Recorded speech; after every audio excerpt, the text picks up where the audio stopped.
नमस्कार साथियों, आज अपन बात करते हैं मिश्र धातु। मिश्र धातु एक प्रकार का मिश्रण है धातुओं का। अलग अलग प्रकार की धातुओं को आपस में मिलाकर और मिश्र धातु बनाई जाती है। मिश्र धातुओं को बनाने की इस विधि को मिश्रात्वन कहते हैं। मिश्रात्वन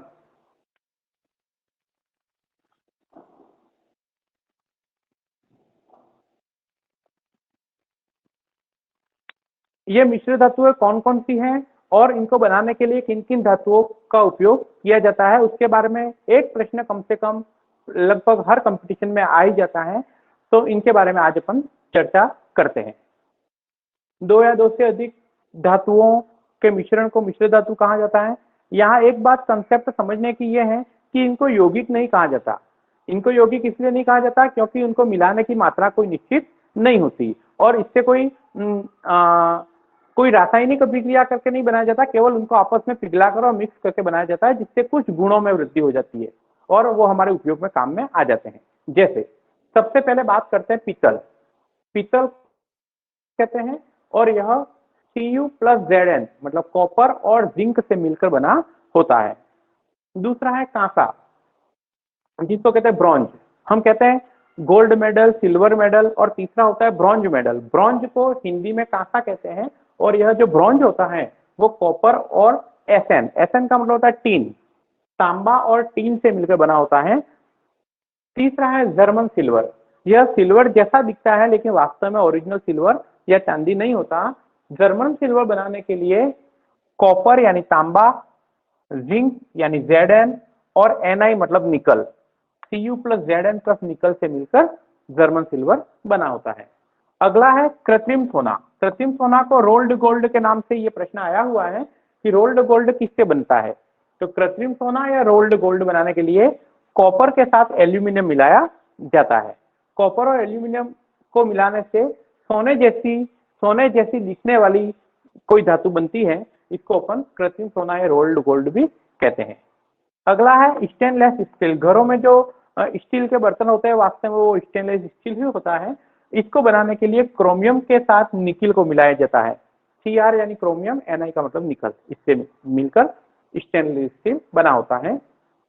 फ्यूज तार, सोल्डर वायर और धातुओं को मिलाने के लिए जो टाका लगाया जाता है, धातुओं में टाका लगाना,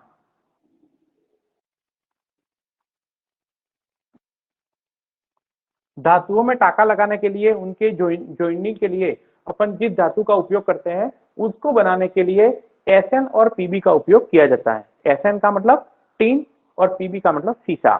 Sn और Pb से फ्यूज तार, सोल्डर वायर या धातुओं में टाका लगाने के लिए कौन सी मिश्र धातु का उपयोग किया जाए, ऐसा एग्जाम में आए तो Sn प्लस Pb। कंसेप्ट यहाँ क्लियर हो गया होगा।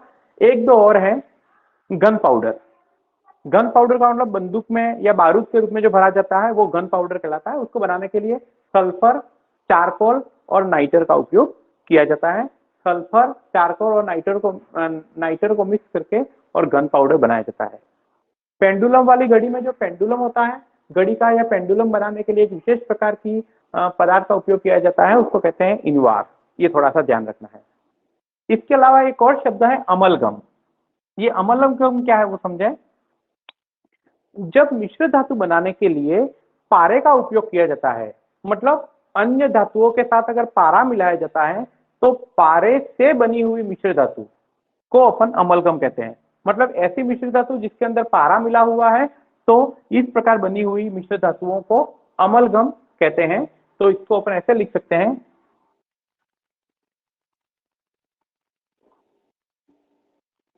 मिश्र धातुओं में पारा मिलने पर बनी मिश्र धातुओं को अमलगम कहते हैं। इसके लिए पारा मिलाने से नया शब्द क्यों बना, इसका कारण यह कि पारा द्रव अवस्था में पाया जाता है, तो अन्य धातुओं को जब पिघलाकर उसमें डाला जाता है तो वो द्रवित अवस्था में रहता है एक्चुअली, इसलिए। और जब पारे की मात्रा कम होती है तो वापस ठोस अवस्था में भी आ सकता है। तो किसी भी मिश्र धातु को बनाने के लिए जब पारा मिलाया जाता है तो उस समय बनी मिश्र धातु को अमलगम कहते हैं। ये अपन को विशेष शब्द ध्यान रखना है, एग्जाम में आया हुआ भी है।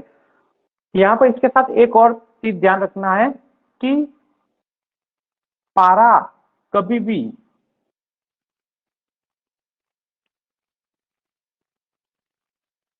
लोहे के साथ अमलगम का निर्माण नहीं करता। यह विशेष ध्यान रखना है, पारा कभी भी लोहे के साथ अमलगम का निर्माण नहीं करता, इसीलिए पारे को लोहे के बर्तनों में रखा जाता है।